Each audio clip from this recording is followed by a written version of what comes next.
What will you experience at a Knock'em Dead comedy murder mystery show? Suspense, excitement, love, more love, violence. Well, not really. And, of course, some music.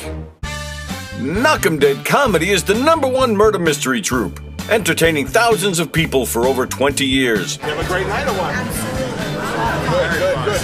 Their hilarious murder mystery shows are full of audience interaction from beginning to end that will keep you laughing all night long. Their shows are not to be missed. Knock'em Dead Comedy's murder mystery themes include a mob show, a redneck wedding, a high school reunion, a family reunion with a luau theme, or your own custom show. Johnny, you have a good time tonight or what? I had an awesome time. All right. You had a great time. KDC, that's what I'm talking about. Yeah, all right. Fundraisers, private parties, corporate events, restaurants, and more. Contact Knock'em Dead Comedy for your event today. The Knock'em Dead Comedy Radio Show also brought to you by Two Eagles Auto Body. For more than 25 years, Two Eagles Auto Body has been the leader in auto body repairs and customer satisfaction on Long Island. Two Eagles Auto Body handles every type of auto repair, from custom applications and restorations to repairs involving insurance claims. So call Two Eagles Auto Body and ask for John Rossi at 516-328-2527.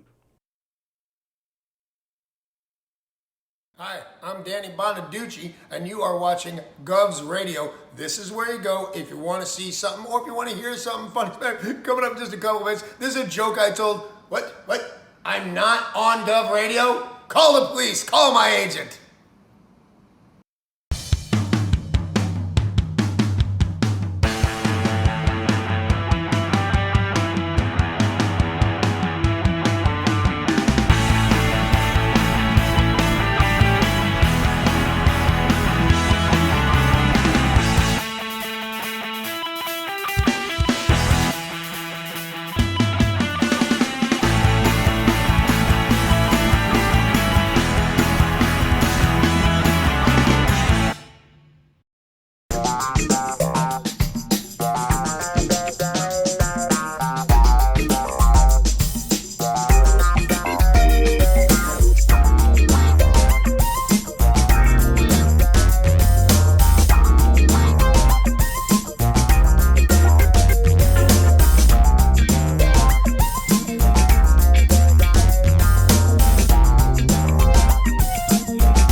Behind the bag, it gets through Buckner.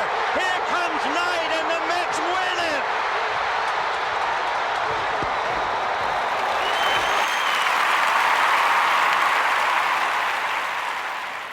Hello, Tony. Mookie Wilson here, 1986 Mets. How you doing? Long time no see, man. Hey, man, I miss you guys, man, that Knock'em Dead Comedy Radio, man. I miss you. I wish I was still up there, man. But I'll wait till it warms up a little bit, and hopefully this year things will be a little bit better, man. But when we're talking about comedy, hey, the early years of Mets was a lot to laugh about. You had to make a lot of comedy with those guys. Hey, hope to see you guys during the summer, and hopefully get back on the show, man, at some point in time during the course of the year, all right? All right? Yeah, fine. Contact me, man. All right, Tony. Talk to you later.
Hello, everybody. Welcome. It is Thursday. There he is. He's just walking in right now. There he is. Hi, everybody. Welcome. It's Thursday. It's March 2nd. Welcome to... come right over here. All right, let's do it. It's the Knock 'em Dead Comedy Show here on Gov's Comedy Club Podcast Twitch channel. Thanks for joining us. Brandon LaCarrubba just walking in. You don't have to put those on if you don't want to. My mic's on it. That's the only reason I'm wearing it. Unless you want to look professional. Yeah. Hey, pal. What's going on? How are you? I'm all right. Good to see you. Likewise. I'm going to put you on the spot right away. Oh, I love it. Why don't we see you on governor stages more? Oh my God, what a question! Holy shit! I told you. I don't know if I can name drop her. She does. I'd love to be here more. They just don't call you. Is that what you're saying? Okay. All right. We'll have to see what we can do about that. I love it here. I want to be here. You should be here. You definitely should be here. Oh, thank you. I think we did. We did the Lark. Is that the name of it? The place in Northport. Absolutely. We've done that together. Yeah. Shout out Tom Galati. Is he still doing it? I think he's dead. Oh, is he? No, he's not. I hit him up and I'm like, hey, can you please do that Lark show? It's 5 minutes from my house. I would love it to come back. Right. Yeah. When you've done it, though, don't you kind of like attack Northport whenever you do that show there? A little bit. I had a bad time in high school and middle school, so it's a little hard not to, I got a little vitriol in there. But it's fun. It's fun. I have fun with it. Really? I thought Northport was all like upper middle class white people. Yeah, terrible people. Terrible people. As a lower middle class white guy, you know what I mean? Like, I hear you. No, I have fun with it. You know, I always like call them out for being like, oh, I hope my bullies aren't here, and then they are, and it's like weird. Oh, are they? You've gone there? No. I see somebody wearing like a Northport High School football shirt, and I pretend like it stirs me. It doesn't. I was on the bowling team. I was cool. Ah, that is cool. I know. How'd you do on the bowling team?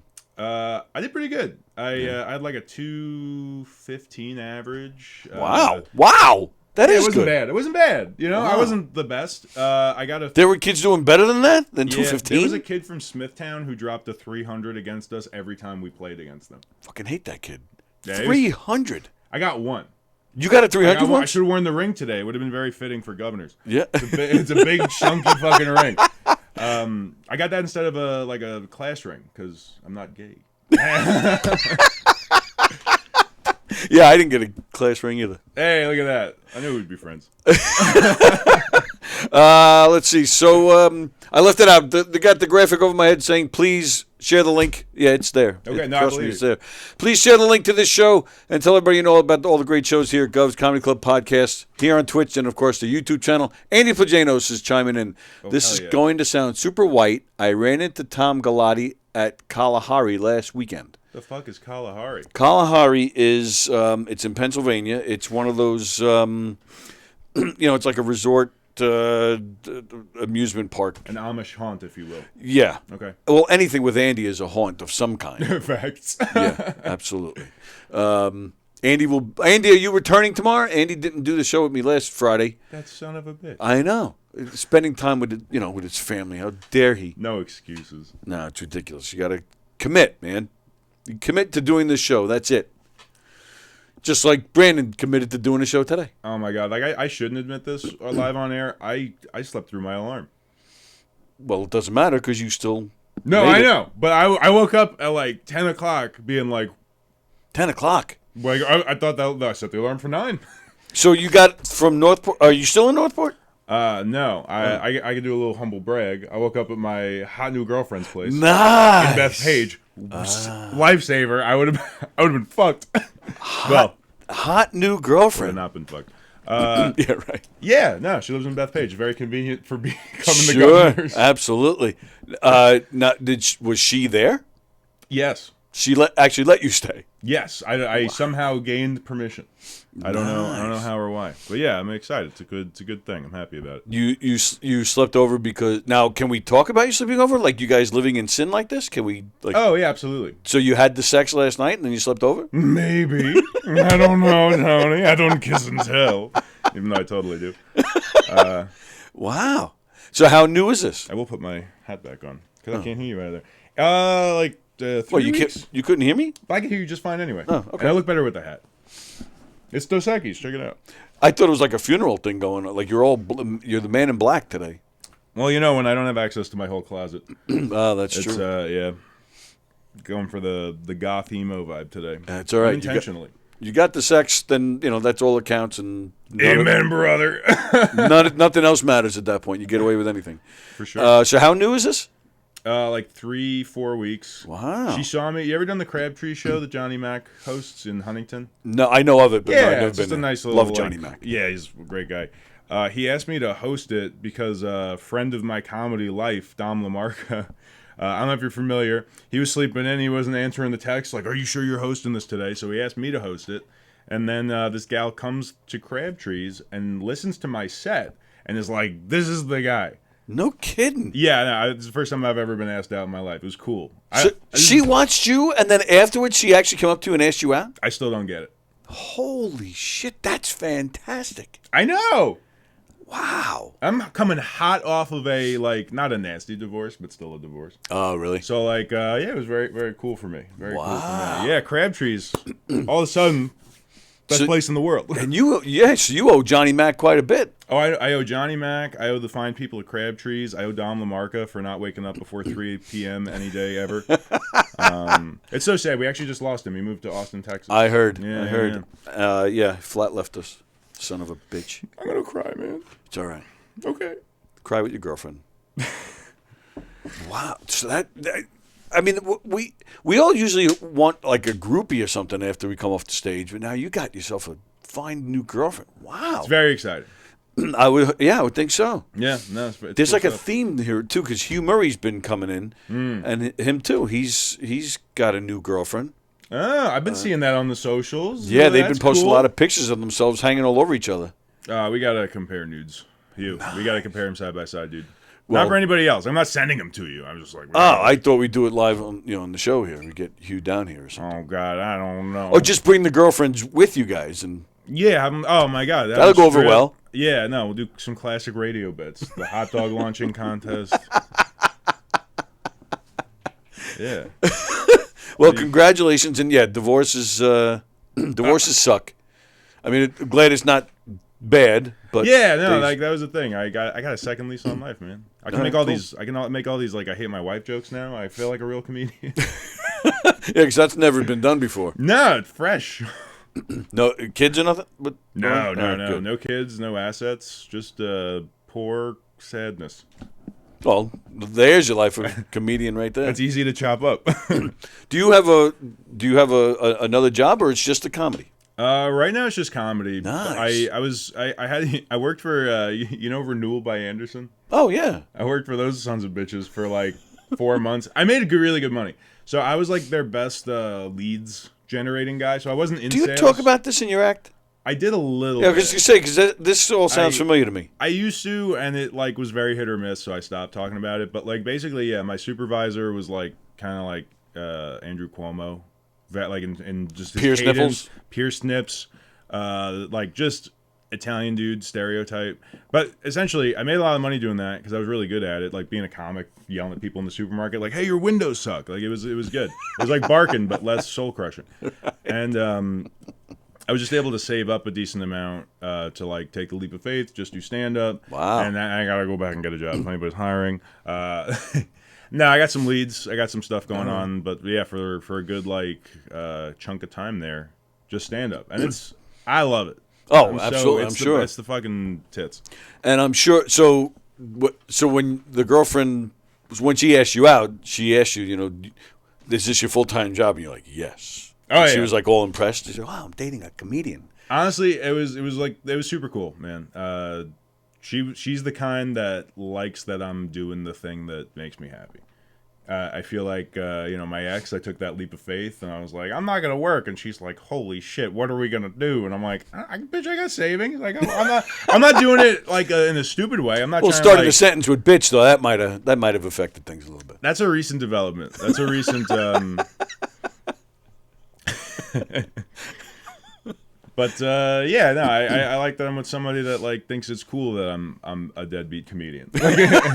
It's cool. I keep saying I'm overusing the word cool. That's all right. It's a word that never goes out of style. That's true. That And and cool's fuck. been cool since the 1700s, I think. Yeah, I believe that's correct. Yeah, and I believe that's what they taught us in school. They're like, ice is sick. We need a word for it. So yeah, in all seriousness, it is cool that she supports that you're chasing it and Yeah, I trying to couldn't make be it happier. happen. That's Yeah. great. Good for you, man. Thanks, man. And you had a show last night, right? Or no? Yes, You did. Yeah. So I got a weekly show. It's an open mic theater show, and we're totally not ripping off a very popular open mic theater show. I don't know if you know Kill Tony.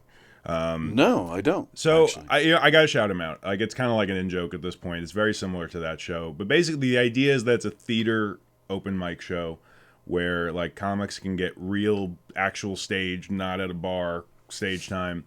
And the thing that kind of makes us a little different from the things that we took inspiration from is that we just ripped off two other things. So it's a bucket mic.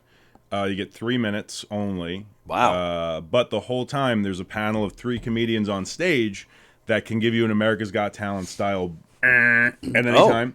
Which is, honestly, I love the X. The X Factor, if you will. It kind of like simulates a heckler. Like at a bar show kind of deal, or really even at any show. So we always tell the comedians, like, if you hear the X, that's like it's simulating real show. Plow through it. Don't let it stop you. Don't look at us and go, oh my god, who buzzed me? But if you get all 3 panelists buzzing you, your set is over prematurely. Oh wow. And then afterwards, we do a constructive critique and like a little bit of light roasting. But I'm super happy with how it's been working out because, like, egos aren't getting bruised. Like, we're everybody realizes that the critiques are for the comedian's benefit, and even if we're like we actually, I'm so bad with names, and these guys were so nice. But there were 2 guys who just did Walker's Comedy University. Okay. And like, you know, they're 8 weeks in, and they get up there, and it's just a that bunch takes of like balls. Yeah, no, it did. And, you know, like, we're kind of like a bunch of, like, for the most part, like, alt scene nobodies, like, giving them critiques. But they get it. They get that, you know, we're not there to just be dicks. It's, like, to be an entertaining show. But then the critique... So what we say is roast the comics, but constructive critique the material. And, it's beautiful. Like, I've never had someone be like, I'm doing comedy longer than the guy on this panel. Why are you critiquing me? It's like, it's none of that shit. Right, okay. We all realize that it's, you know, high tide. It's good for all dinghies. Something like that. High tide raises all ships. I don't know. I'm fucking around. I'm bombing, guys. But it's I'm super sitting there fun. thinking, is that a saying? I never heard that. Yeah, guys, that's Wednesdays at 9 p.m. at Gotham Immensive Event Space. It's like a cool theater spot. They're like where is this? It's like on the LIE in Hauppauge. It's very strange. It's like some of my best shows I've ever produced were there. We had Monroe Martin a couple years ago, Mark Normand a couple years ago. And it's just like a wacky little theater, and from the outside it looks like a batting cage place. Really? Yeah, it's super weird. I'm not familiar with it at all. I'll have you out. It's a come out. It's a super fun time. They do a year-round haunted house, so no matter what you walk in, there's like spooky decorations. No shit. Yeah, it's weird, but it's like one of my favorite places. I don't know how I've never heard of this. That's weird. So they tell you when they're there that, you know, they're cool and they're okay with light roasting, but I'm sure once they leave, they're like, fuck those guys. Oh, there's got to be a few heads that are Absolutely. like, fuck this dude. I'm a comedian. And who are the judges? Is it different every week? Oh, it's different every week. Oh, okay. So the first week I had, as we mentioned earlier, everybody's favorite stoner, Dom LaMarca, Devin Bramble, and Travis Grant were the first, and that was a dream first panel. They were just having fun with it. They were too nice up front. The first half of the show, they were worried about, like, you know, and rightfully so. They were being cautious. They were, but then once we got going, they were buzzing motherfuckers like before they got their first joke out. Actually, that was, I think, my favorite moment from that first show was a newer comedian. I think it was my homie Connor Cavanaugh. I could be wrong. He got up there and was like, I'm happy to be here.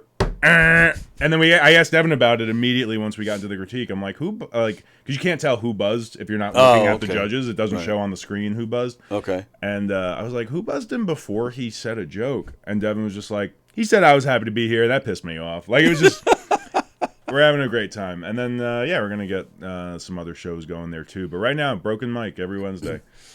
That seems to be the thing these days, is like the roasting and that kind of, and I've been hearing about it a lot, and I can't remember the name of it right now. There's this podcast now that some guys are doing where a comedian goes in and then people just chime in on the comments with, where they're just roasting them and telling them how bad they are. Dork Court? That's it. Thank you. Dork Court. Shout out to the homie Miguel Silva. Yes. Oh, is that who it is? Oh, okay. That is a great idea. Super fun show. It's one of those things that on paper it sounds like the worst thing ever as a comedian. Right. Like, oh wow, we get to go to our apartment or a random venue and tell jokes to a webcam to have us chewed out by random dudes on the internet. Right. But the way that it manifests in reality is that you're telling these jokes to this webcam. All the comedians that are going on are hanging out in the chat, not listening to dick that you have to say, and just like roasting you with the anonymous people, and then everybody's laughing at the good roasts. Right. So you're getting laughs that have nothing to do with what you're saying. And it's like something about it ends up being the most fun fucking thing, and I'm bummed. I haven't been able to make the last couple. I think the last one they did was also. Are you familiar with an Edward 40 Hands? No. I don't know if I'm dropping any secrets of the alt scene here. So like they combined it with another event that we've done every now and then, where you tape a 40 ounce to each hand, and you can't leave until they're done. So if you guys go on twitch.tv/like Kool-Aid, and you can watch the most recent one, it's literally a webcam open mic where everybody has Old English duct taped to their hands. Holy shit. It's a time. It's a beautiful time. There's a lot of comedians that can't go to that because they're not doing that anymore. They're not drinking anymore. Oh, I am one of them. I do not drink like that. I'm historically a weed guy more than anything. So there was one time, Edward 40 Hands, that's 80 ounces? Yeah. 80 ounces. So I did 80 milligrams of pot to compensate for not drinking. That was fucking wild. And then other times, I've helped run equipment and stuff, but I can't drink 240s. I'll fucking die. I'll literally die. Yeah. And I'm not a weed guy, so I'm assuming 80 is a lot though, right? Yes, but it depends on your tolerance. Yeah. So at the time my tolerance was 50 milligrams was good for my tolerance and how fat I was, and it's a whole thing. So 80 was definitely it was oh my god, we're really shooting for the moon tonight. But if I did, so I've been cold turkey on weed for the whole month of February. Oh. It was for Black History Month. No, it wasn't. But if I did 80 milligrams now, I would. I had a nightmare that I did that exact thing, and I did 80 milligrams with no tolerance, and I was just I gotta go to bed, boys. We're gonna die. Speaking of, I gotta take this jacket off. Okay. Is it too hot? Oh, it's steaming in here. Oh. So before I forget, because I want to push it a lot throughout the show here. Tomorrow night, you can see this gentleman right here in the Giga Room down the hallway. Tomorrow night, and the reason I want to bring it up right now is because I will give. Are you hosting? No. Who's hosting? Hugh. Hugh's hosting? Yeah. All right, but at some point. I mean, somebody's got to call Hugh onto the stage, or when you're up, you got to say, "Let's bring back our host Hugh Murray" or something, right? Sure, yeah. All right, something like that. Here's $1. Oh shit! Whether it's you or somebody else, okay. When introducing Hugh, call him a gap-toothed retard. A bold move. Whoever says it takes that $1, and I guarantee you he will laugh. Can you repeat the phrase? Gap-toothed retard. A gap-toothed retard. Were you here for New Year's? Yeah, I was. I was on the Keegan show. Yeah, with you. Yeah. A lady in the audience called him that during the show. Oh wow! How did I miss that? I know. That's why it just hit me. I was like, oh wait, I think he was here for that. Yeah. So that's been. So every time I see him, I say that to him at least once. Since then, I thought that was the best thing. I thought that was hilarious. I'm picking up a new tradition. That's awesome.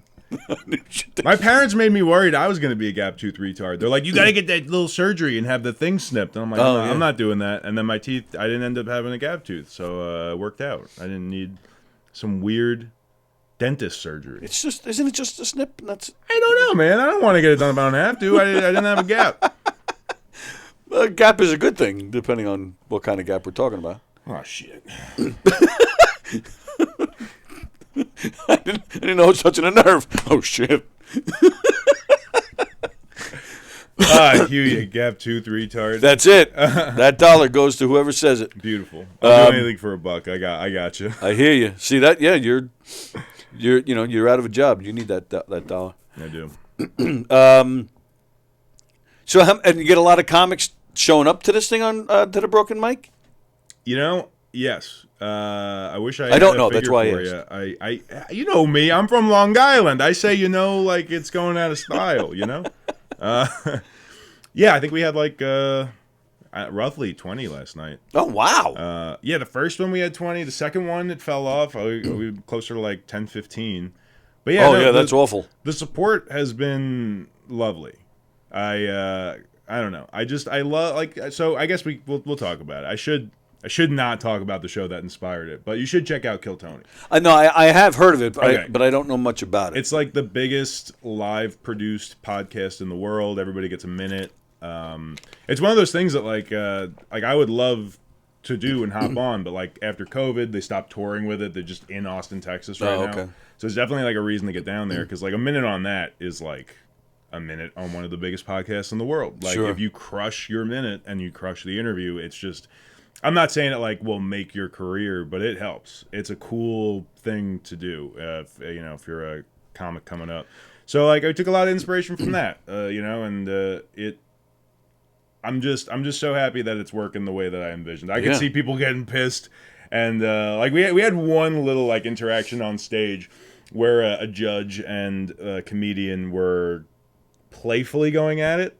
But again, it was only ever playful. Like it's just like I couldn't be happier the way it's going. Wow. So yeah, guys, Wednesdays at 9:00 at Gotham in Hauppauge. If you can't spell that, I get it. We don't blame you. Yeah. All right, let's see. I don't know who this is, but all right. Live caller. Sweet.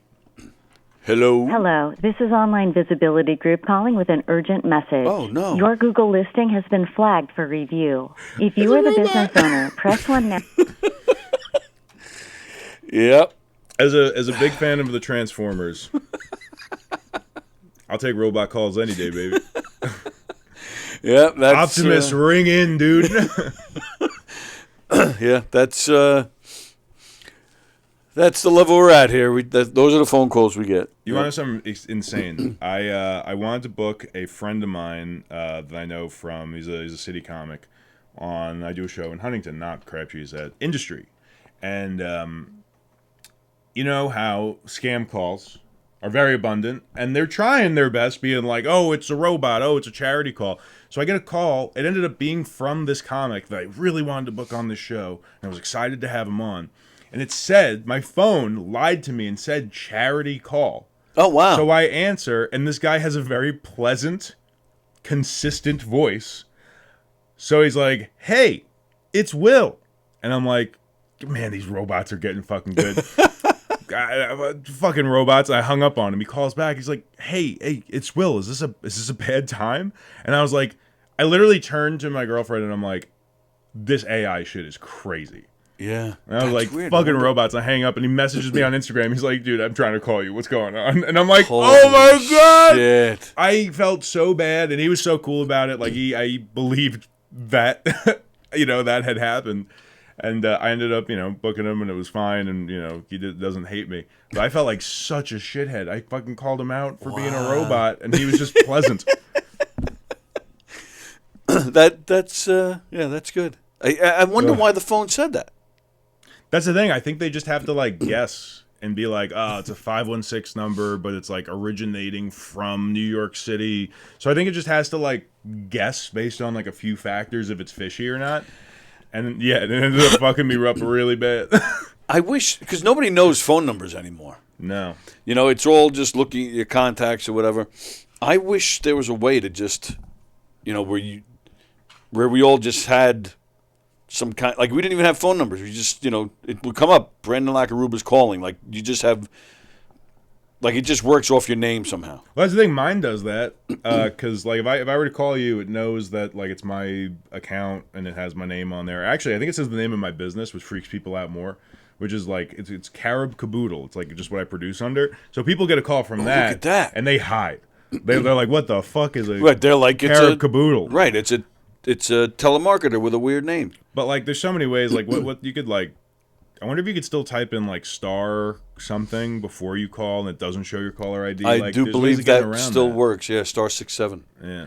So Carib Caboodle. Carib Caboodle. Carib Caboodle. That's what I said. So Carib is my last name in English, LaCarrubba. I just de-Italianed it. And then caboodle comes from the phrase whole kit and caboodle. So it's like it's everything I'm doing is under that company. It's kind of clever for how retarded it is. Live shows, content production, private events. Yes. So like I have my own podcast, and for a while I was consistent with it for about a year. Guilty pleasures or adult babies?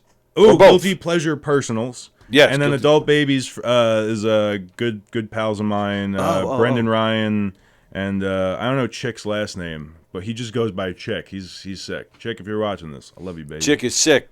He ain't a dick. He's got good picks. It's a segment at the end of Adult Babies is Chick Picks. If you want to know what to watch on Netflix, you better watch Adult Babies. Oh, okay. No, I love that show. Like there's a few of us. It's not even just me and another comedian. We announced our divorces on that show. Oh, nice. It's like one of my favorite. Yeah, one of my favorite. You should bring the exes on to talk about why they divorce your asses. Nah, that's okay. We could leave them out of it. They're not. Well, I can't speak for my friend's ex, but my ex is not funny.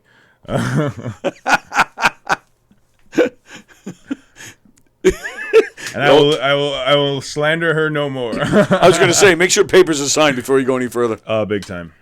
So that's Adult Babies you're talking about. So yeah, it's my friend's show. Okay. My show, Guilty Pleasure Guilty Personals, is I'm still doing it. Like I got Hugh's episode and I got to edit it and do all the shit. Yeah. But so you come on and my guest picks their guilty pleasure that they want to talk about as a topic springboard. And then we just shoot the shit. Like, it's nothing really, no structure. This is a podcast in 2023, Yeah, nobody has structure. I mean, which, respect. More than I had. But, yeah, so my pilot episode is about how I play with dolls and, Transformers action figures. Oh. And then I'm just trying to think. Like, we've had some, like, the topic of guilty pleasures is fun because it's like a wide range of what people consider a guilty pleasure. It can be a legitimate vice. Like one of the best episodes we have is my buddy Tom Crescenzo just talking about being addicted to nicotine. No. And, I don't know if you know Tom. Kind of sounds like Steve-O. So just hearing him be like, oh, man, fucking nicotine and fucking... And it's just like, man bears his soul on that episode, and I thank him every time I bring it up. It's a great episode. It's a heavy one. Yeah. But then, like, some of them are light and, like, goofy. Like, we have a couple of reality TV episodes. There's Bridget Kavanaugh being obsessed with The Bachelor. Fucking dumb idiot. What a dumb show. And what do we got? We got Gio Perez was on talking about learning how to play chess in prison. I was just watching a video of his this morning. He posted, I think it was when he first got out of jail and saw his daughter or something. Absolutely. Yeah. No, I love Gio. His episode was fun. Like he didn't. So that was a good example of he wasn't planning on doing chess. He pitched me on a different topic, and then he sat in the chair and he's like, "Man, I really love chess." And I'm like, "All right, let's fucking do it." Like. I love that off the cuff. It's real to me. I love that. And for a while, I don't think it's the case anymore, but for a while, the top performing episode was the episode 10 special, Masturbation. Ooh. It was good. It was equal parts funny and equal parts like, we're talking about how religion fucked us up, and like it was cool. It was really cool. We're talking about going blind, getting hairy palms. It was sick. That would be a guilty pleasure, though? Some people, man. You didn't grow up Catholic? Oh, I did. Yeah, I did too. Man, yeah. Where's your guilt, dude? I guess you're right. Because I wouldn't even do it when I was a teenager because of the Catholic guilt. Well, I took like a week off once, and that was a big deal. I had to go to Auschwitz to take off for a week. Oh, believe me, I haven't taken a week off since. But amen, brother. Yeah, wow. I'm sitting here. Yeah, I'm trying to think of my guilty pleasures, and that nothing beats that topic. Nothing beats beating. There you go. Hey, if you think of a topic, and if I get off my ass and start editing the show, we'll do an episode. I'll have it on. And so they have to tell you in advance what it is? It tends to make for better episodes. Why? Because you do research on the topic? Not like, I mean, I'm thinking of masturbation. especially that when I had to do a lot of research. Day in, day out, grueling. Anyway, no, I usually don't do too much research unless it's something like I really profoundly don't know about it. But then again, like I didn't research those reality TV episodes. Reality TV is silly. I can't do it. I can't do it. But it tends to be better because I feel like folks knee-jerk reaction to like what's your guilty pleasure. They go with something safe. Yeah. And I chat with them a little bit before we do the show because the best topics on that show are ones that like I kind of have to coax you into doing that topic. Ones that people are maybe a little too embarrassed to talk about on a podcast. Mm-hmm. And when I can get those topics out of people, we get some really, really good episodes. Because people are just being, they're living in their truth or whatever dumb shit people say. Yeah, no, it's fun. Oh my God, we had my gambling episode's really fun. And who was on that one? Keegan? No, it was Allie Walker. Allie Walker gambles? Oh yeah, you gotta listen to the episode, man. I will. She loves it. And really? I love her. She's so sweet. Love Allie. She's one of the first people I ever met like in stand up, and she's one of the goats. Big fan. Mm-hmm. I almost don't know how to explain the other guest because like I want to commit to the bit that like, it was my comedian friend Nick Tardo's cousin Nikki Parlay, which is like an alter ego he does for a gambling show that he does. Right. Okay. And so it was kind of fun to have that character on the show. It was the first time we did something like that, and it was very fun. Like I don't know what I'm saying. I'm high. No, it was Nikki Parlay, real man, real gambling man. But I think it was my first, like, having two guests. Had to buy a whole extra microphone. It was crazy. Oh, boy. It's wild. Man, you're making me want to do work. I love that show. So, actually, the next episode to come out is Hugh. Hugh Murray did drugs? Trading card games. Oh. Yeah, Magic the Gathering, Pokemon, Yu-Gi-Oh! Oh. I would explain it to you, but would be here for days. Yeah, sure. Wow. Essentially, us millennial and Gen X dorks, we ruined cards. It was cool. It was poker, and then we put pictures of dragons on cards. Well, changed the game. Yeah, but we us older guys, we set the path because we used to do that with baseball cards. There used to be a game on the back of baseball cards. But did people play? I played a little bit when I was a kid. A little bit. That's awesome. I never knew there was a game, and I just being like sports, it felt inherently cooler than being like, I cast a spell. Fuck you. Right. Yeah, but like I don't know. I one of the first episodes I ever did was about trading card games and culture, so it was fun kind of going back to that with Hugh. But really, at the end of the day, it's kind of like fucked up chess with like a random element because you're like drawing random cards off the top of your deck. So it is like fun and it's good. A lot of the people that play suck, and that's like a lot of what we get into. But it's a good time. I do it every Monday night. I miss one of the best open mics on Long Island to play a stupid anime Chinese cartoon card game. Shit, really? Yeah, no, and then you like win money, and really? you get laid. You don't get laid. Oh. I was gonna say, you can keep the money. That's like store credit, though. Like, what are you gonna, Wow. All right. Yeah. Wow. Yeah. See, I'm always amazed by that when to learn stuff like that because everything has a big, has a following. Like I had no idea that there was such a big following that they had to play cards and you get together and have a card night. Exactly, and it's a good time. We play in like tournament with like official rules and judges. Wow. So because there's like stakes, there's enough stakes. Like I think the last time I topped, I won like $50 store credit, which is like right. Exactly. It means I get to enter next week for free. Like, but like I was talking to the new girlfriend about that, like how there's like an iceberg to everything. You see the tip, and then down there's like so much. So my first year of college, which is where I got technically my start in stand-up. Like, I don't count it, but it is where I started doing it first. I was super into billiards, so I joined the billiards club. And the president of the billiards club was the world champion. You know what tech deck is? Tech deck? Little skateboards that you do with your fingers. These are your feet, yes. little fingerboards. He was the literal world. They have a world champion for that. I know. So there's like videos of this guy running along like miniature skate parks, being like kickflip, like heel flip, like just like doing little skateboard tricks. He's the world champion. Like he spends hundreds of hours. I think his name is Gary Chin. Just to shout him out, like, but he was like the best in the world. Does he have to like go to his job at McDonald's on Monday, or is he making a living being the champion? That's the crazy thing. He, if you didn't catch by the name, very successful in school. Yeah, he's doing fine. He's doing fine with the ladies. They love the finger work. It's like a I'm big sure deal. they do. They sure do. But yeah, it was just like it was interesting because it's such a clowned on hobby. Like it's something that like I did growing up, you know, like fucking not being able to fucking actually do a jump with the skateboard, and then I meet the guy who is there's no one better than him, and it's like it's fun to clown on, but then at the same time it's like you're still the best out of like True. 7 billion people. Is there a computer solitaire club? Then I'm in, man. I gotta. We'll hit up Guinness, man. They gotta have a record for that. You go head to head with my dad.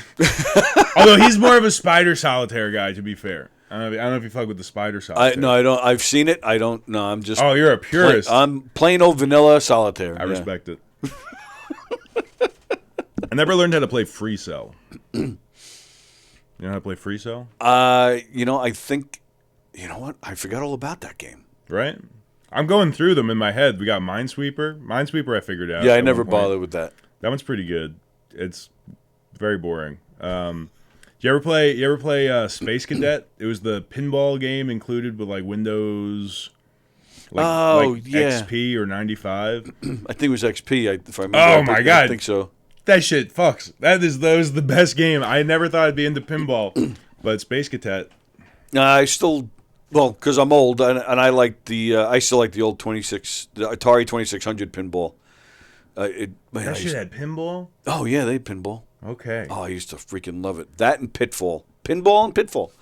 The peas? Hours. The peas and the alls. The Atari pee-pee.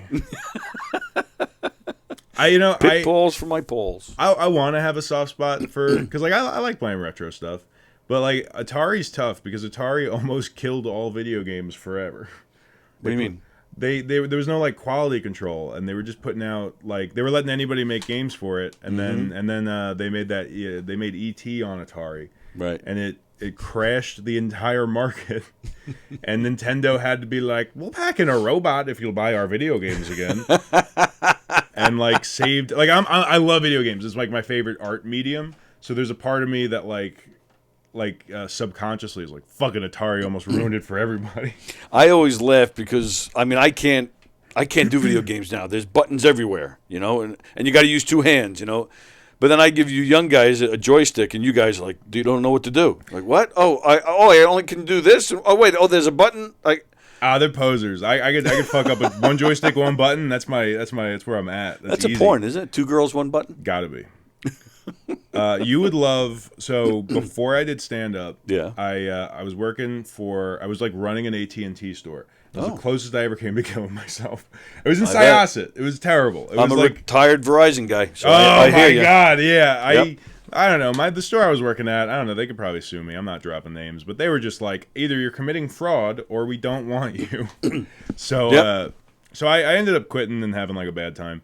But one of the things I did when I quit and I wasn't doing anything else was I did a YouTube show with my dad called Old Man Plays, and because he's not with modern video games at all, and I said I'm gonna force you to figure this out, and we'll make a YouTube show out of it. And we only made 2 episodes because so I quit my job, I buy all this equipment, we make 2 episodes, and I'm like I know you're kind of not good at video games, but why is this? This is harder than it even should be for you.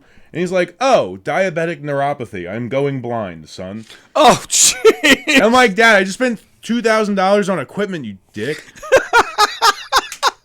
So you get some other old guy and just say it's your dad? It's on the table. I'm considering it. Are you going blind?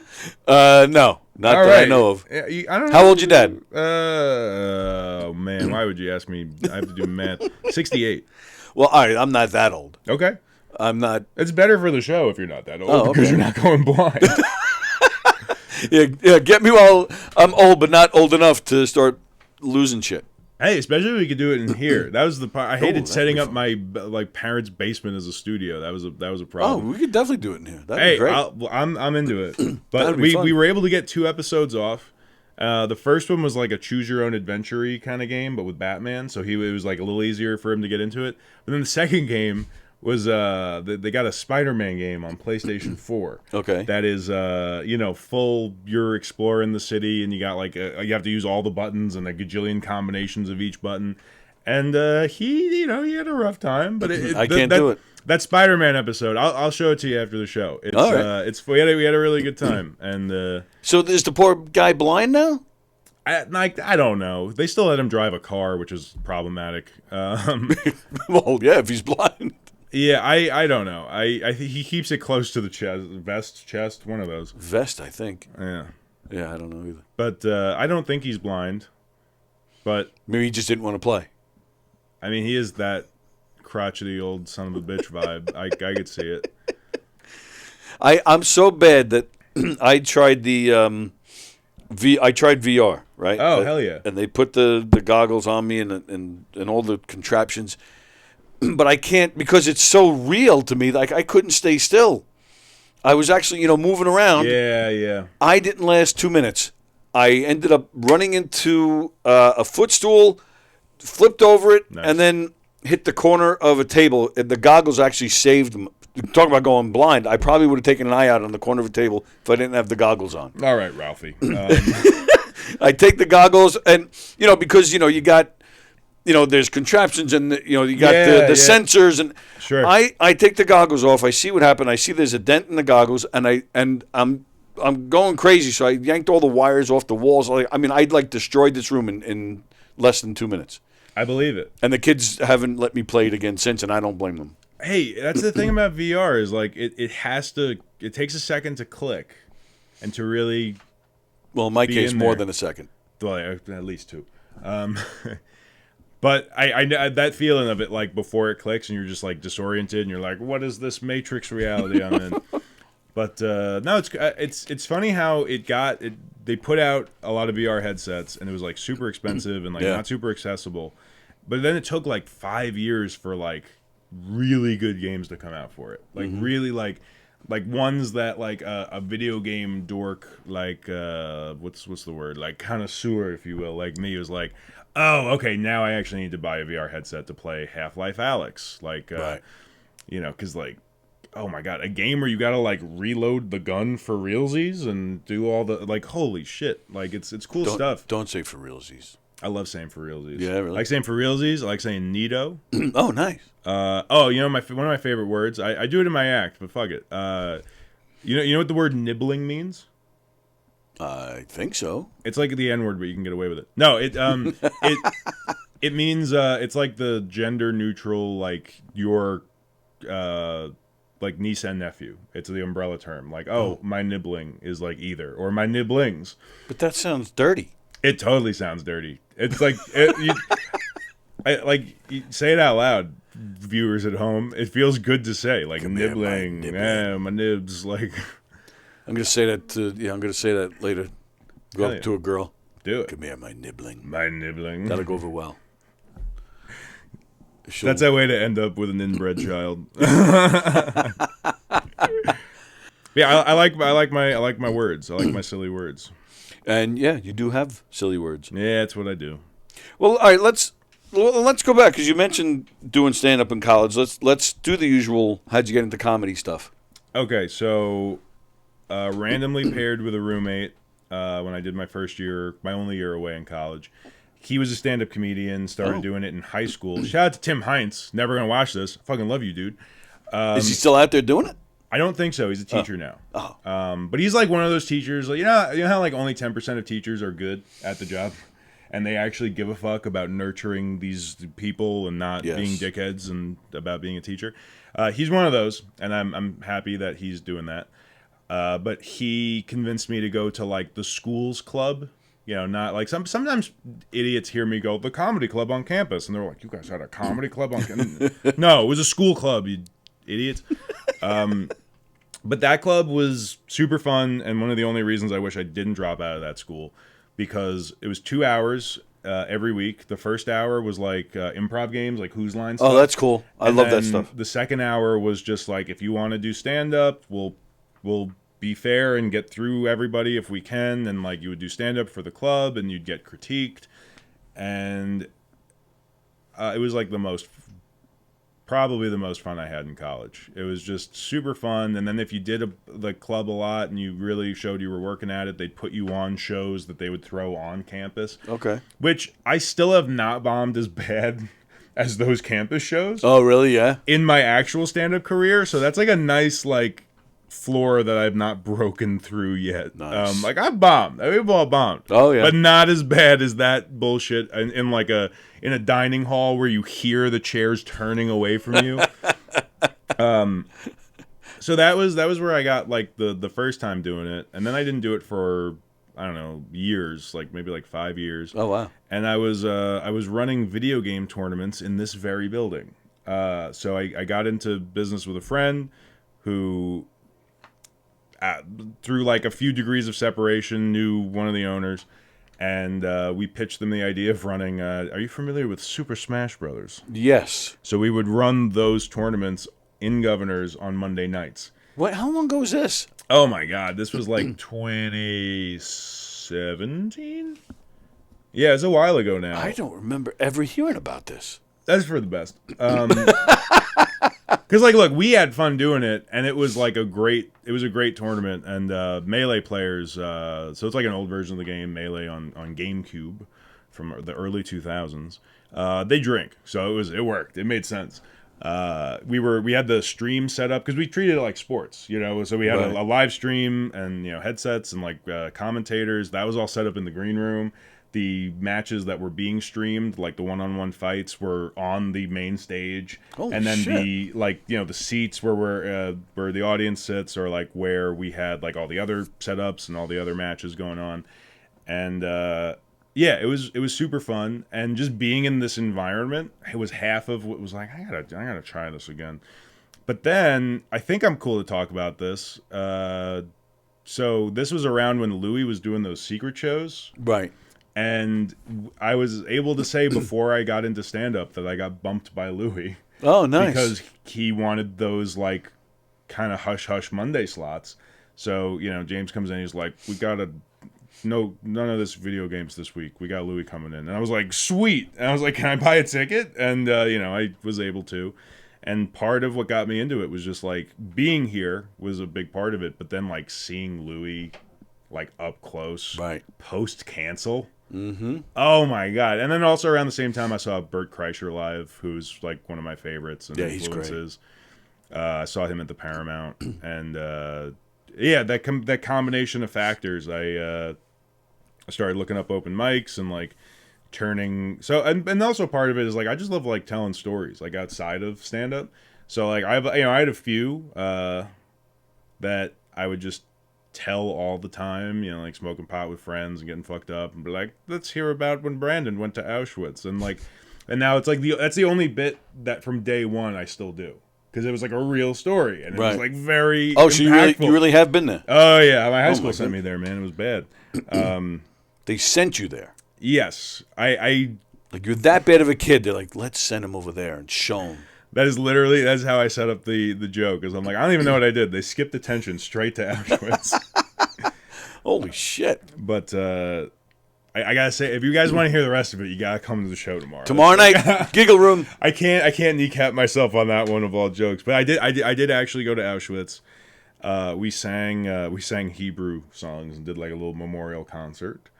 And wow. Yeah, it was powerful, and there was an inherently comedic element, if you could believe it, and I was able to like turn that real story into like the stand-up version is there's nothing untrue really in there, But, it's part of, like, figuring out how to write, like, how to adapt it for the stage. But that was a, telling that story around campfires kind of thing. We were just this past Tuesday. Hugh was in here, and I don't know if you know Chris Cassandro.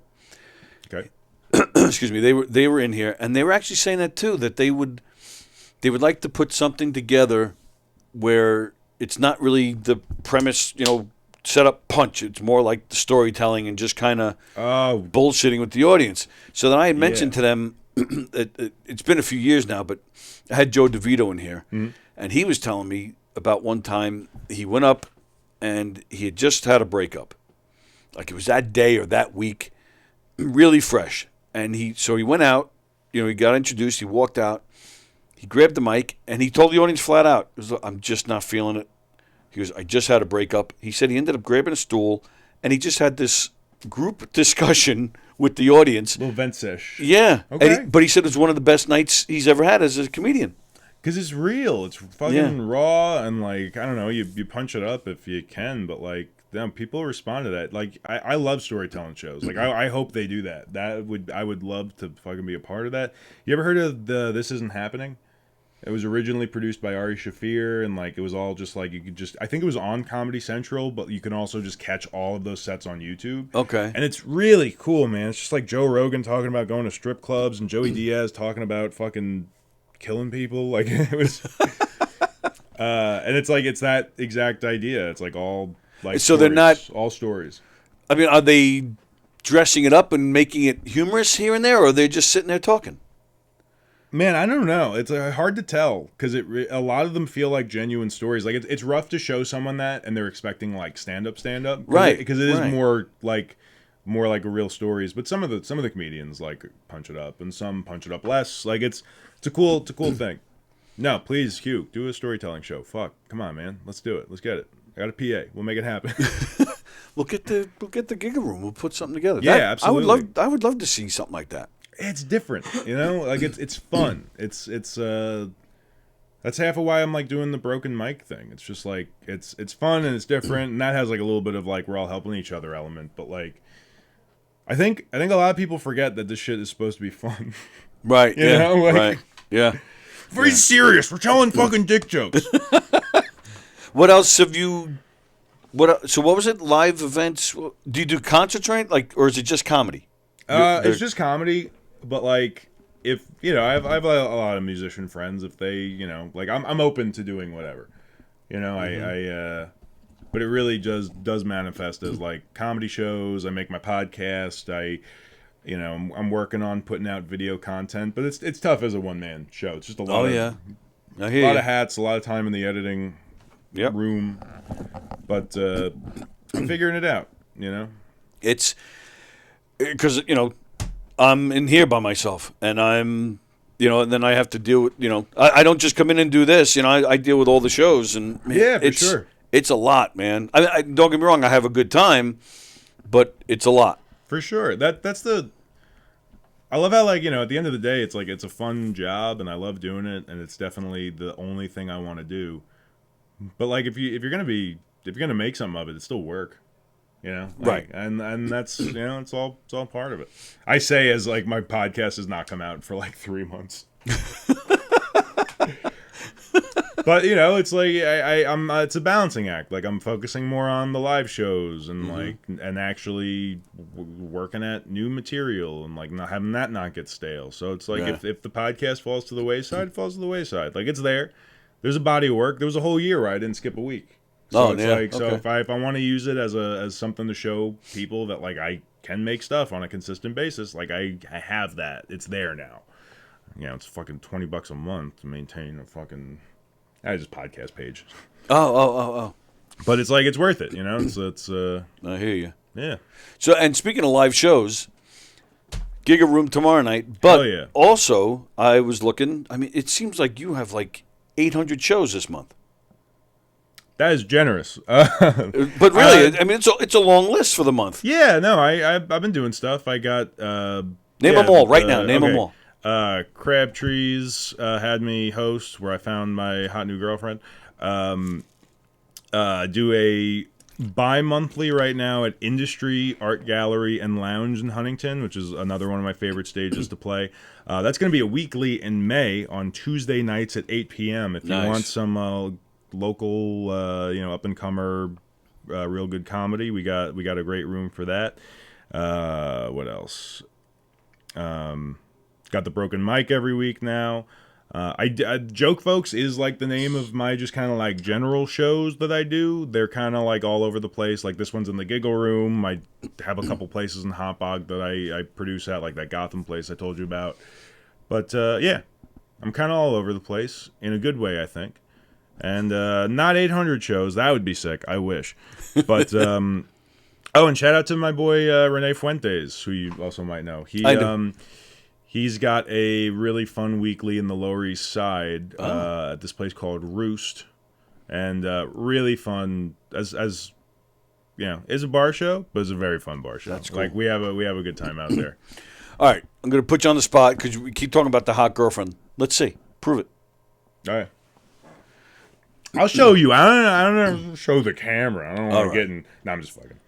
I'm kidding. And while you're looking, I'm going to ask you about, I'm going to quote you from a Facebook post. Oh, yeah, that's hot. Very cute. Is that her name? Is that why that's back? Yeah. Oh, okay. Yeah. Very nice. I'll give you one more. Got that golden hour lighting. Yeah, I do. That's cool with the nice lighting in the background. That's a nice shot. There's definitely hotness. Oh, yeah. You're going to fucking hate this, dude. All right, so yeah, I'm going to quote you. I saw it on Facebook. I think 2022 would have been the worst year of my life if not for the amazing folks I get to call my friends. Still pretty shit, but it could have been a whole lot worse without them. All right, it's therapy session. Oh, man. What happened? The divorce? Yeah, so I got married in November of 21, and then we... Oh, shit. You only married for... Wow. Yeah, about the length of a college semester. We split up in April of 22. Oh, what? That's not even 6 months. Definitely not, dude. You weren't kidding a college semester. Wow. Yeah. So, I mean, we were together total for 5 years, but only 5 months of it married. Yeah. Wow. Okay. Yeah. All right. So and, it was... here's the thing. I think it was the right move. I think we fundamentally were not compatible, blah, blah, blah, whatever. But it's still, it still was jarring to, fucking wake up in my parents' house, single, fucking living with her for, almost 4 years. So it was just, it took a lot of getting used to and, fucking just getting over myself and... Yeah, but married a few months or not, 5 years you're together. That's a long freaking time. Oh, yeah, it was my most significant relationship at that time.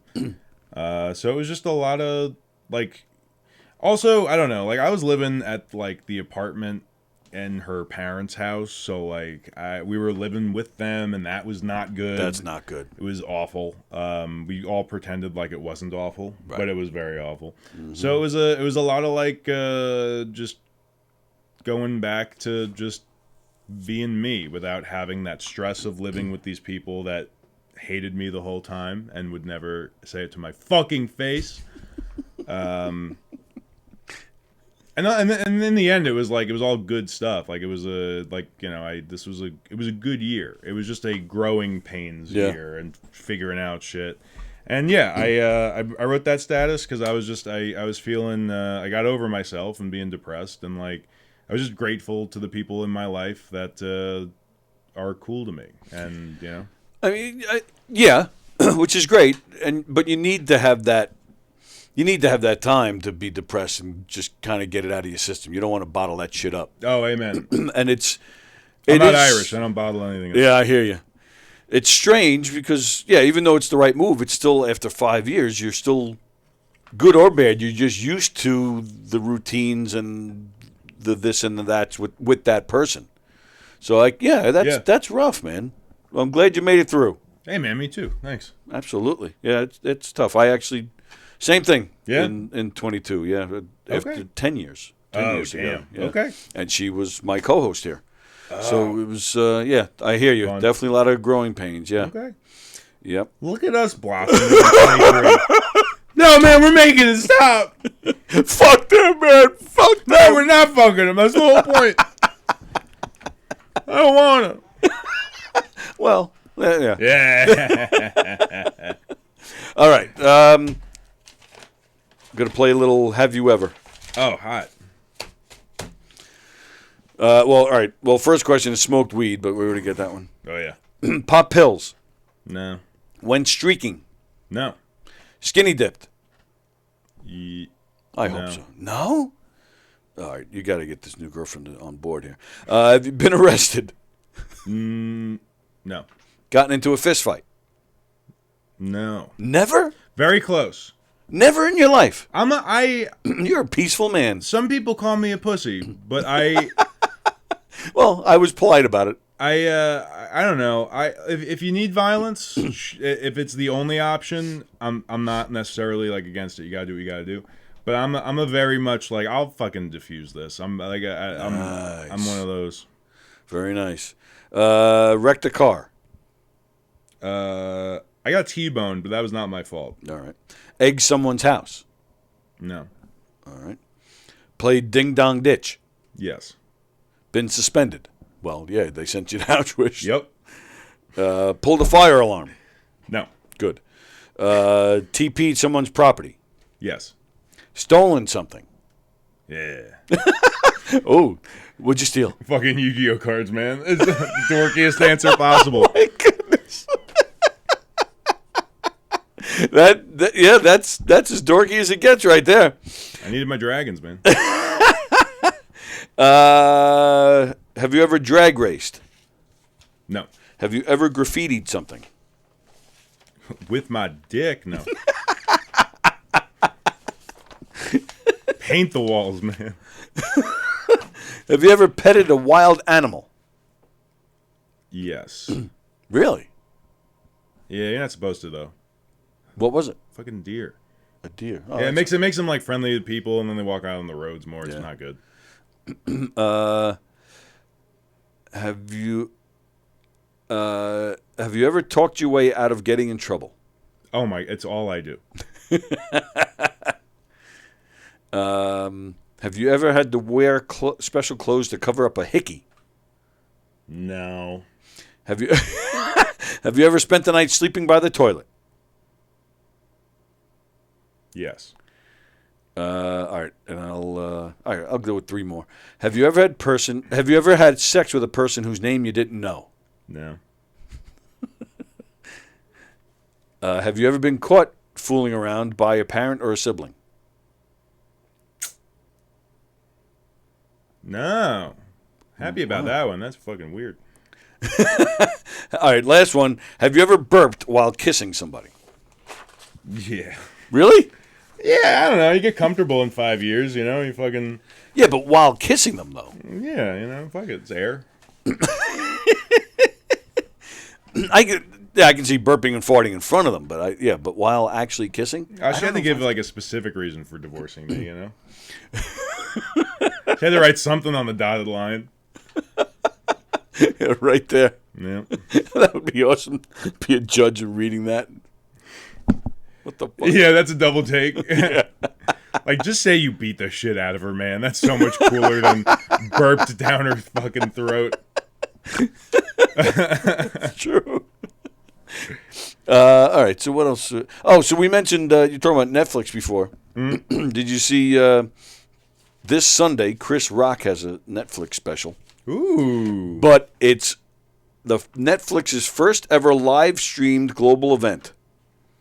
So it's a live streaming event. Oh. Chris Rock, where he is apparently going to be talking about the slap.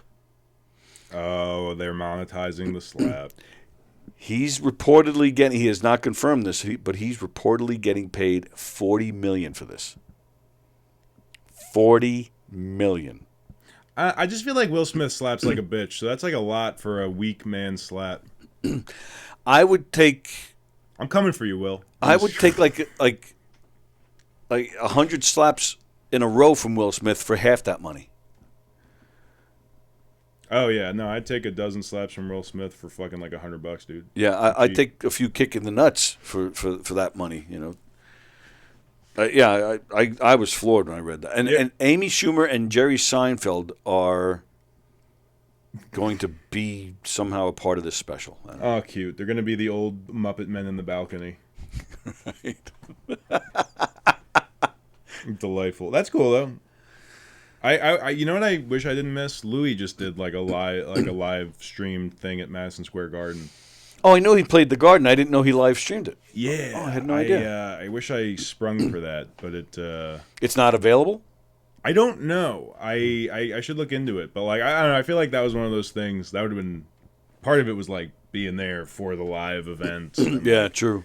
But I know he's got a special coming out with the same material. Oh yeah. Yeah, so that's why I think he made it like what it was. Like it was worth it. It was a lot of money for a live stream. I want to say it was like $50 or something in that ballpark. Right. But seemed totally worth it for what was going on. It was like him and like other comics doing stuff, and like it seemed like a cool thing. He, like you said, he does those pop-up appearances here, and It's so fucking cool. we've seen him. So we've been in here, and there's several times when he's just walking by, and we'd barely get a wave. Actually, believe it or not, Dice was actually nicer, Okay. which shocked me. I didn't expect that, but there was one time Louis came here, and he had a dog, this little white thing. Petunia is John Mulaney's dog. Oh. Yeah. Wow, you know your comedy, that you know these comedians' dogs. I just checked his Instagram yesterday, and I realized I wasn't following Louis, and that's the only thing in his bio is like my dog's name is Priscilla. I'm probably fucking it up. He's never gonna work with me. God damn it! I'm fucking it up. Get him to Gotham. Oh my god, there'd be nobody better for a critique panel on like my dinky little Long Island show. To have the fucking, in my opinion, the goat be like, that was a little gay. Why don't you ask him if you could jerk off in front of him? Maybe that would be funnier. Like, Every time I hear anything about that, I just think of Sarah Silverman when she came up to his defense and she was like, yeah, he asked me once, and I said, hell yeah, I'd love to watch that. you know, I have ruined, which is fine because I'm very happy where I'm at right now with life. But like, Yeah. I've ruined a lot of first dates defending Louis to like shitty millennial or Gen Z chicks being like, he's a monster, and I'm like, you're fucking retarded. He literally like I get the issue there. It was a power dynamic thing. Yes, absolutely. But like, he's still like a man asking for consent for the thing that just gets him off. Like, how do you? Like, it's just ridiculous. It's ridiculous. It's almost like the Aziz Ansari thing. Mm-hmm. Like, he had a bad date, wasn't shitty about it, and then they tried to fucking drag him through the mud. It was just like, and that's why it didn't work, because he did the right thing. yeah. Same with Louis. Louis never really fully got canceled. He definitely. They tried. They tried, the but movie got canned that he had. Right. A lot of stuff. But like, yeah, no, exactly. When you're still selling at the Garden, you're not canceled. Amen, brother. And good for. I mean, and we've talked about it a million times on this show, and I always say the same thing. The guy apologized to these women before it came out, before he got caught. So it's not like he got caught and, oh, you better go apologize. No, this guy knew that he fucked up, and he apologized to these girls before anything even happened. What else? That's it. I mean, that's all there is to it. Absolutely. That was like, honestly, one of my favorite similar stories is they tried, and I don't know who they is, but they tried to cancel Joey Diaz because he whipped his nuts out on like a live stream once, which was very funny. I was going to say, that's hilarious. Yeah, and it was like the context, it was the funniest thing he could have done. And people like really tried to cancel him, and he just said, no, motherfuckers. And then it was fine. He just kept doing everything he was doing.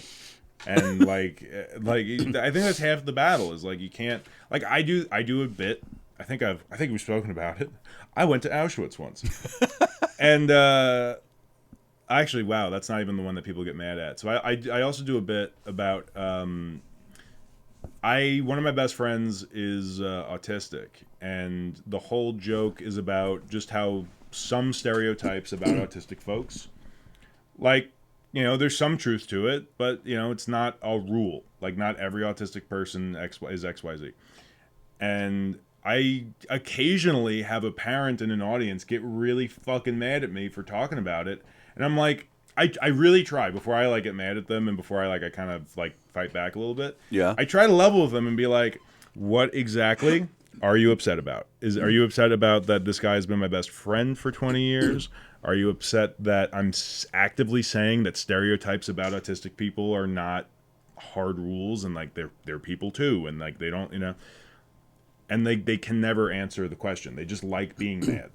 And it's like, I feel for them. I respect that job as a parent because, like, I don't know if I'd have the strength to do that, to have like a special needs kid. Like, you need some real fucking gusto to do that. And so like, I don't want to be mad at them. And then I'm like, you're fucking ruining my set, you fucking cunt. Shut the fuck up. Go home to your retarded kid.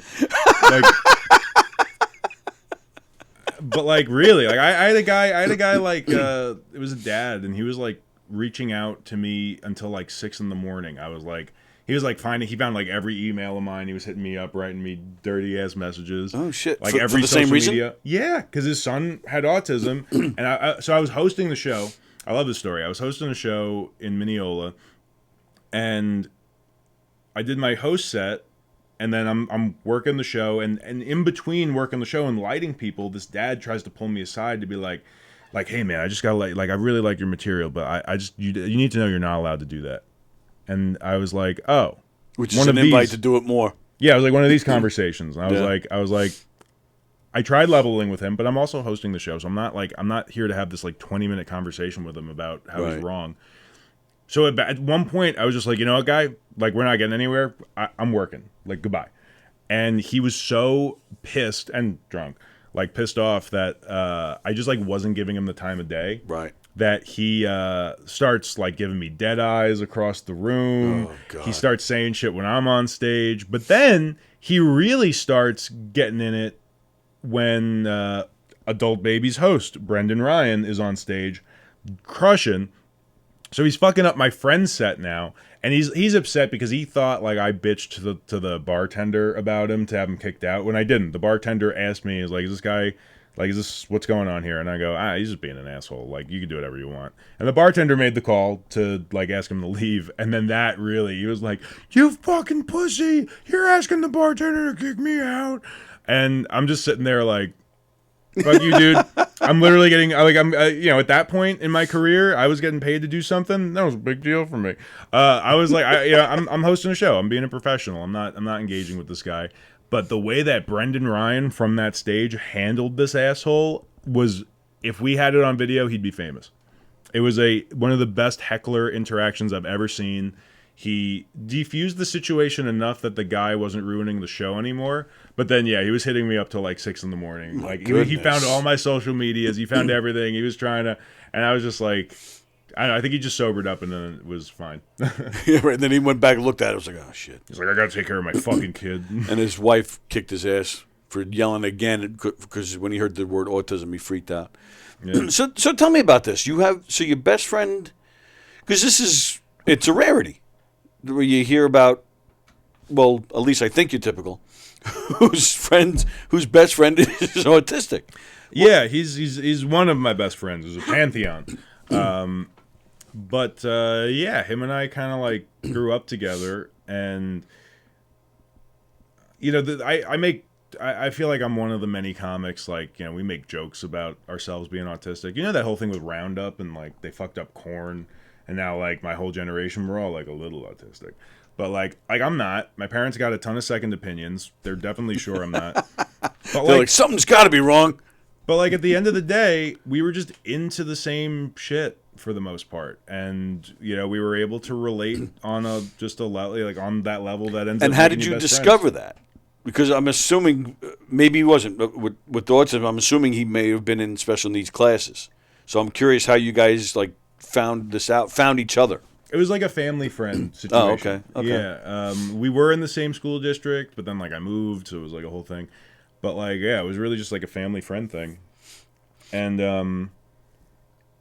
I don't know. There were some times where maybe it caused a gap or a lack of whatever, but like, no, it was kind of like, I don't know. You know when like fucking assholes are like, I don't see race. It's kind of like one of those things where I was just like, yeah, he's weird and doesn't make eye contact a whole lot, but we still fucking play video games together. We play Yu-Gi-Oh together. We are into the same TV shows and and he was older than me too. So like I bet he still is.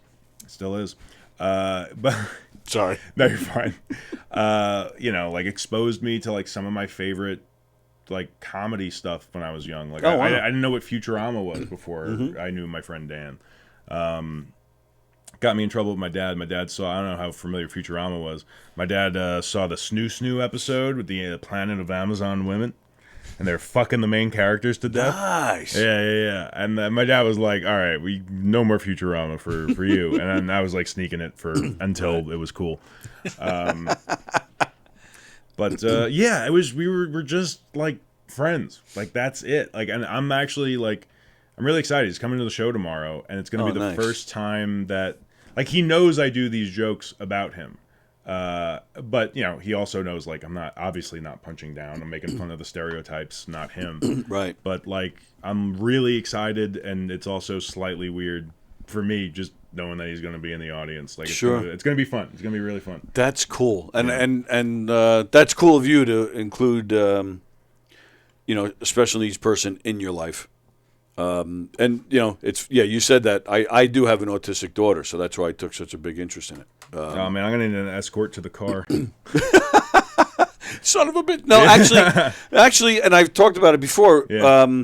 One of the times, because Louis does those pop-ins every few years. Yeah. And I've seen him a few times, here, and it's funny how unsuccessful they were getting him canceled, because that was the thing. I think it was the first time he came back around after the whole scandal. He was here at Governor's. Somebody snuck in a phone. Yes. And he said something about, it's like dealing with an autistic kid. He compared something to dealing with an autistic kid. Somebody, like I said, brought a phone in. They tried to get him in trouble with that one, and it didn't work. Nope. Because he didn't say anything mean about them. And exactly. I remember being here and hearing it, even before the whole cell phone story blew up. I was there. So I remember hearing it, and I'll be honest, I didn't think, it wasn't a part of the show that made me laugh. Sure. But 2 seconds later, I forgot all about it. I didn't get all pissed off. I wasn't like, oh, fuck Louis. There's lots of things that comedians say. I don't laugh at every single thing. You don't laugh at every single thing somebody says. I mean, I didn't laugh because I have a daughter that's autistic, but again, I don't know. It just didn't it didn't bother me. I just didn't think it was funny, but. Sure. And like, I don't know. I don't want to talk about this bit too much, I guess, but like, do you know about the train stereotype? Train? Yeah, like all autistic people are into trains. Oh, yes. So that's the big crux of my bit. Okay. And like, spoilers, my friend Dan is not into trains. Yeah, my daughter's not. Exactly. And that's why the joke works, because right. Everybody hears that I'm into trains and they're like, we knew Brandon was one of them. And like that's the joke. So like, and I appreciate you being a dad like that like, I mean, you're a comedian, duh. But like, yeah, like there's nothing negative about the right. folks in the joke. And I don't know. I just don't get why a lot of parents don't get that. Like they don't get that it's like. Well, here's what happened to me, and again, something I've talked about a few times on this show. I tried doing a bit about autism when I took Truson's class, and I tried a bit. Wasn't making fun of them at all. I was actually talking about how we can learn from them, and was talking about how anybody on the spectrum, they don't hold back. They'll tell you exactly what's going on in their head, and they're blunt as can be. And I would just went from there. Well, they'll tell you, that you're annoying, or they'll tell you if you're ugly, and I would point at an audience member, and just shit like that. Nice. But one comedian, a seasoned comedian, came up to me during the show. I was hosting, and the show wasn't even over, and he came up to me. He goes, "Got to lose the autism stuff." Yeah. And I said, "Well, wait." I said, "Why?" I said, "I'm not making fun of them." He goes, "No, it doesn't matter." He goes, "The problem is it's a depressing subject." He goes, "It doesn't matter what you're saying." He goes, "It's just bringing up a depressing subject to a lot of people in the audience." He goes, "So that's upsetting to them." So one day Tim Gage was in here, and I was telling him the story, and sure enough, Gage was like, "No, fuck that. That's your truth. That's your story. You tell it. You go out there and tell it." So I was like, "All right," and so I did. I left it out for a while, but then I remember what Gage said, so I tried it again, and I don't know, maybe it's just not funny because it didn't work. The next time I went out there and tried it, and I was like, "All right, fuck it. I'm not using it anymore. Sure. It's not worth all this trouble." But I don't know. I don't know if there's some validity to that. It doesn't matter what you're saying. It's just the fact that it's a depressing subject. But I'd like to think it's not a totally depressing subject to a lot of people either. It's not. It's not to me. So the way that I sleep at night, we're telling this joke, and sincerely, like the way that I think about these two specific parents that really heckled the shit out of me for telling this this joke is, and please weigh in as a as a dad. I think that they were out for a night of fun and did not want to be reminded of this like Herculean task that they have. That it's just a harder job as a parent, and I think that's really what it was more than anything. Is like they were like, why you gotta bring this up? Like I finally got a night out where I don't have to, like, they're not with me. I don't have to take care of them. Right. And like I think that is what they're actually feeling, and then they don't, that then manifests as like, let's yell at this kid telling a joke on stage. But the beauty of I don't think it really happened on that Mineola show, but the other time it happened was in Huntington at that place I book, Industry. And the cool thing about that instance was the heckler was this mom who had an autistic kid, and the joke murdered so like well that like the audience was so on my side, like I didn't even have to like really say anything. Right. Okay. Like, which was really honestly one of the coolest moments in my career. Yep. Like that the joke just stood on its own and everybody knew I wasn't being an asshole. So like it was more awkward for her that she was ruining a show. And then the funny part was it was like a mixed art show that I was on. Shout out to Muse. We love them. She was the headliner on that show, doing bad suburban mom poetry, like really bad. Like I'll show you if I still have her Instagram, I'd pull it up. I don't want to hate on this lady too much, but like terrible artist. Oh. And like I know that's what that sounds like art is subjective, blah blah blah. Don't be a dick about it, but like bad poetry, bad like our trees are planted like roots in the ground, like talk like that, like you're headlining a show and you're gonna have like printer paper. Make it like a little thing and put it on a stand. Right. But like look, I look at notes sometimes. I'm not Jesus, but like you're headlining the show. You're gonna heckle. Jesus didn't have notes. You're gonna have. He had like a tablet. He must have like had a stone, something on a leaf or a stone. Yeah. Absolutely. But you know what I mean? Like it was just such a like silly set of circumstances. And then, it's one thing if the joke bombs and be like, this asshole's doing an autism joke. But the joke, like, I don't say this about myself. I hate saying positive things about it. That was one of the few times that joke murdered. And she was like, asshole. And it was just like, everybody was just like, no, fuck this bitch. Nice. Yeah, it was fun. It was cool. I gave her a little saucy, like, I think I winked at her on the way out. That's great. Yeah. All right. It's time for us to go.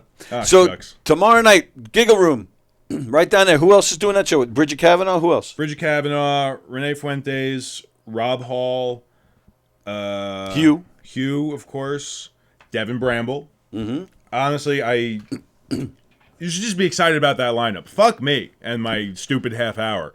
It's a crazy good lineup, and it's all different walks of life. All right, so maybe Hugh said this the other day. Is this the first time you're doing a half hour? It is. Very nice. Good for you. Congratulations. Thanks, man. I cool. booked myself. That's all right. Yeah, That's it all right. feels queefy, but what are you going to do? That's tomorrow night in the Giggle Room. Brendan LaCarrubba, Bridget Kavanaugh, Rob Hall, Devin Bramble, Hugh Murray, of course. That's in the Giggle Room. Go to govs.com if you want to see a great comedy show this weekend. Make your reservations for that show. Also on other governor stages this weekend, Aaron Berg, Richie Byrne, Emily Santosis, Nikki Ginsburg, Kathy Arnold Jr., Luke Piccone, Mike Finoia, Jeffrey Asmus, and Just to name a few, actually. There's a bunch more. Hell yeah. Go to govs.com and check them out. Go to knockemdeadcomedy.com. We got some murder mysteries coming up. We'll be at 317 Main in Farmingdale at the end of March. We'll be there at the end of April as well. Nice. We got another date at that meatball place in Patchogue coming up in May. We got a bunch of stuff, so go to our website and check us out. And how do they find you? Do they go to I'm a big Caboodle? They can. I don't know. Scan this. No, I'm just kidding. I'm a big Instagram. That's like my platform. Just at Brandon, Brandon dot, like the actual period, LACA, because my whole last name is too long. So Brandon.Laca. I got shows. I got my link tree up there where I put all my dates and ticket links. And yeah, if you're not on Instagram, my phone number is. I'm not doing that. But yeah, find me via Pigeon or Pigeon smoke signal. Oh, smoke signals. That's a good one. Yeah, try spelling LaCarrubba on a smoke signal. It's rough. It's rough, but you can do it. All right, so thank you, pal. This was fun. Thanks for having me on. This was fucking great. Anytime. Yeah, so go see him in the Giga Room tomorrow night. That's going to be a great show. What do we got going on here? Today is Thursday, so we got nothing tonight. Andy and I will be back here tomorrow. Donversations tomorrow night with Don Sill. He's got Rob White tomorrow with him. Yeah, tomorrow night. Nice. So that'll be fun. All right, so we'll see you guys tomorrow. Go check out Brandon. Peace out. All right, see you guys later. Let me find a thing to play us out. Oh, wait, I got to find the Drinks, Jokes, and Storytelling video. Drinks, Jokes, and Storytelling coming soon to Gov's Comedy Club podcast. That's with Mark Riccadonna and Richie Byrne. Check out this video. See you later.